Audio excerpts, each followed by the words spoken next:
This video is long overdue. This is so longly overdue. Now, I just want to put one thing out there. We're going to get into every key decision Howie Roseman has made in his tenure as the Philadelphia Eagles general manager. And I'm going to show you why he is one of the worst general managers in football. Now, you know I bleed green and I will die bleeding green. But this is just pathetic. And I don't think on this channel I'm going to call somebody out more than I did this. What's good, YouTube? It's your boy MG Nas, and I'm back again with another video. Today, we have the Howie Roseman rant. So before we get into this rant, make sure you hit the like button if you enjoy the content. Subscribe to the channel if you are new. Hit the post notification bell so that way you don't miss any content that we post on this channel. And comment down below what you think of this topic today. Now that we got that out of the way, like I said, I just want to say we're going to get into every key decision Howie Roseman has made. And I'm going to show you why he is one of the worst, if not the worst, GMs in the whole NFL.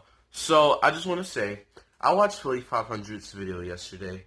It's another Philly YouTuber, Philly a podcast. If you're not subscribed to them, go subscribe to them at Philly 500 and Philly the podcast. I'm pretty sure y'all subscribe to Philly 500. But I watched those guys' videos. Philly 500 uploaded his yesterday. Philly the podcast posted his video, I believe, today. And they were both talking about, Howie Roseman and his decision making. And it just made me think how bad of a general manager Howie Roseman is. Let's just give you some of his decision making. When he first became GM, and like I said, I want to give most of the credit because I didn't find out a lot of this information I found out from Philly 500 in his video, that Howie Roseman on Sundays, he is the person who decides who plays and who doesn't. Basically, he's the person, not the head coach, even though this is the head coach's job to deal with the roster and scheme up the roster and do all that stuff, right? Howie Roseman, every Sunday the Eagles play, he decides who's active and who's inactive, who's a healthy inactive, all of that good stuff. Howie Roseman decides that. And that amazes me, because all the horrible personnel decisions that Howie Roseman has made in his career, and we give him that power, that amazes me already, to start. That's just one thing to start off right there. Why are you giving a horrible GM that type of power? Second off, let's get to his drafting skills. You draft Jalen Hurts instead of drafting another receiver, or a linebacker. You draft Jalen Hurts. Okay, cool. A report came out also in the draft in the second round. Jim Schwartz, our defensive coordinator, who us Eagles fans are really critic. I forgot the word. Us Eagles fans really criticize Jim Schwartz. Him and Howie had a disagreement. A report came out that Jim Schwartz wanted a linebacker or a safety. I believe the safety was Jeremy Chin, and the linebacker was Kenneth Murray. Defensive coordinator Jim Schwartz for the Eagles wanted at least one of those guys. He didn't matter if we drafted in the first round or second round. Now, Jeremy Chin was available in the second round. So the first round we drafted Rager. We weren't able to get Kenneth Murray. All right. The second round, we do not get a guy for our defense, who our defensive coordinator was really interested, who thought really fit the system. But no, Howie Roseman, with his ego, he drafts Jalen Hurts. Woohoo, congratulations. People talk about how Joe Douglas was here for the whole J.J. Arcega-Whiteside pick, and Joe Douglas was a key part of the decision-making also, even though Howie had the final say.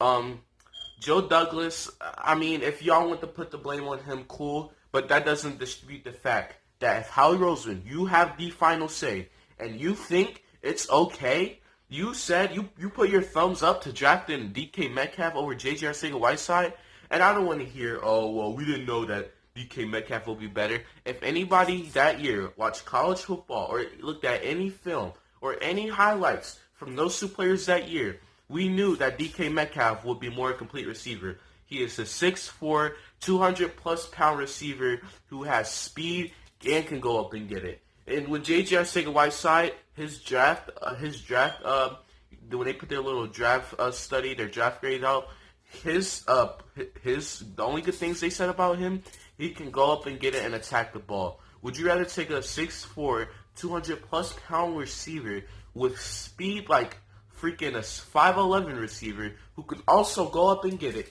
who's also, if he develops route running, can be one of the best receivers in the league? Would you rather draft that guy, or would you rather draft J.J. Arcega-Whiteside, who can attack the ball and go up and get it and nothing else? So you basically, I just asked you, would you rather draft DK Metcalf or Alshon Jeffrey 2.0?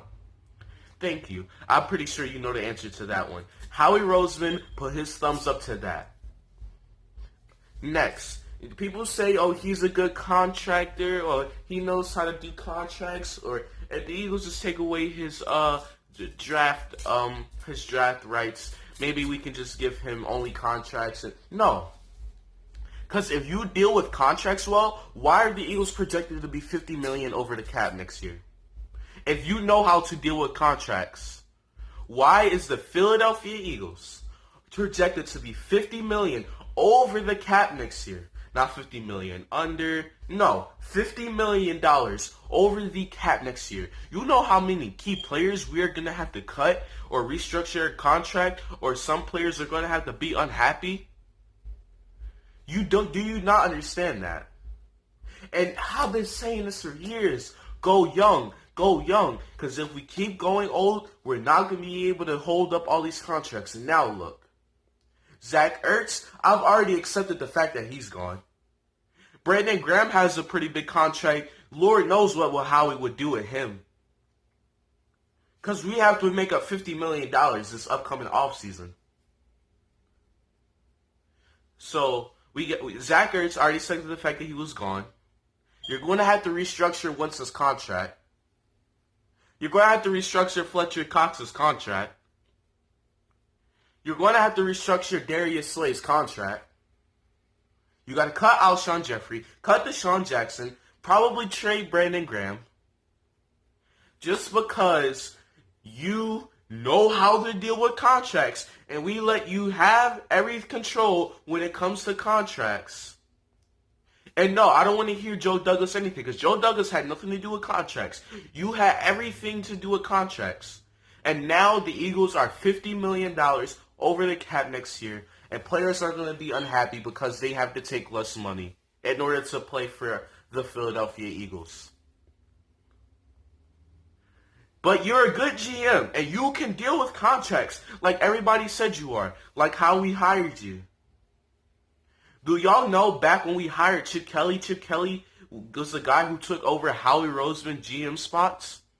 He took over the GM duties for Howie Roseman. Chip Kelly took your spot because you were so bad. But see, Eagles fans, some of us tend to forget about that. Especially after the way Chip Kelly ended and we won the Super Bowl. Cool. The Super Bowl, after next February is going to be the 4th year since we won the Super Bowl.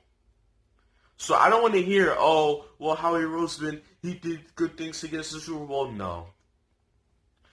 Eagles fans know our Super Bowl came from Frank Reich and Doug Peterson having great coaching chemistry. It had nothing to do with Howie Roseman. Yes, he traded for Jay Ajayi. Cool.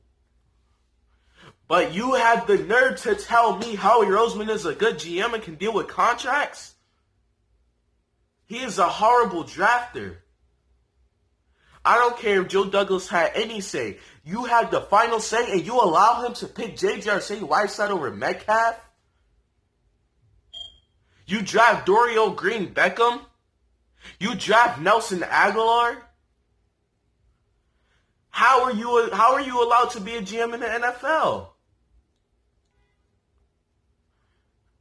How?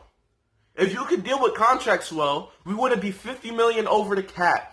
And Zach Ertz would have been paid by now if you can deal with contracts correctly. But no. That just goes to show how much of a horrible GM you are. And that doesn't take how bad and inconsistent our coaching has been this year. But the fact that we give you all these privileges and you just underachieve, the best move you've done in your career. is trade up for Carson Wentz. That's the best move you've done. Other than that, you have made bad decision after bad decision after bad decision after bad decision. I don't know how you do this. I don't know how our ownership hasn't came up to you yet. And I get it. Some owners, they care more about the money side of the team than the football aspect, so they kind of let the GM do whatever. But if I'm ownership of the Eagles, Jeffrey Lurie, you're going to have to cut Howie Roseman. You're going to have to just get rid of him. You got to get rid of him. Howie Roseman is the worst GM in the National Football League. And you cannot argue with me that. After everything that I just told you, you only made one good decision in your career? And you think you deserve to be a GM? Come on, bro. Come on. This is pathetic. This is pathetic. Not to mention, another bad decision you made, you drafted Jordan Matthews, and you re-signed him like 10 million times thinking he was going to come back and fix the beat-up receiving core. Come on, bro. Seriously? Oh, not to mention, you draft Kayvon Wallace and them, and you draft Kayvon Wallace, safety, in the later rounds, but you couldn't draft Jeremy Chin in the second round, who your defensive coordinator wanted, but you wait and draft Kayvon Wallace. What sense does that make? If you are a good GM. Come on, Howie. Let's cut it out here. Let's look at this. This is not hard decisions to make. This is simple decisions that you can do to help your team, to help your coaching staff, to make their job easier. I don't know why Howie Roseman has this much power in the Eagles front office, but if this doesn't stop, then I'm done. I'm done. I give up on this team. I give up on this team. If Howie Roseman keeps making decisions, I will give up on this team until he gets fired. Because I know we are not going to get back to the 2017 team unless Howie somehow starts making good decisions or if we get rid of him. That's the only two things we have left. And do we actually think Howie will make good decisions in the draft now? Do we really think that? If Howie Roseman isn't fired by the end of the season, the life as an Eagles fan is going to be miserable for the next years to come. I'm sorry, Eagles fans. I had to keep it real. This is the Howie Roseman Rant. Make sure y'all subscribe to the channel if you're new. Comment down below your thoughts and opinions on Howie Roseman. Like the video if you enjoyed the content. Turn the post notification bell. The underrated tour continues. It's your boy MG Dawson. I'm out. Peace.